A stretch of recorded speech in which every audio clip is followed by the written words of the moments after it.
Gumaganon sila. Ano naman nagawa ko sa kanilang kasalanan ay ako na may iwasan.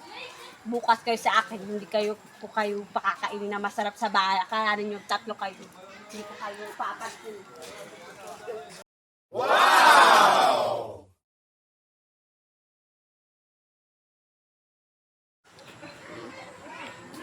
Oo naman sa ate mall.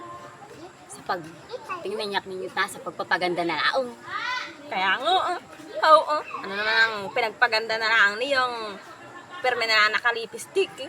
Ay oo nga, bakit yak siya ganyan na wala na siyang ginagawang kundi na laang na palakad-lakad na laang. Hindi na ba siya nasasawa ng ganyan? Wala namang boyfriend maski ganyan. Yak to, wala ba yung boyfriend? Wala, yung boyfriend nasa pagpapaganda mo. Oo, yan pala ba naman? Tano. Kaya nga, hindi na siya nasasawa.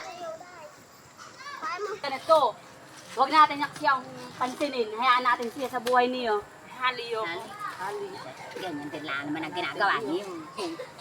Alam mo naman Tayo na lang ang tatlo. Ari, ay bakit gumaganon sila?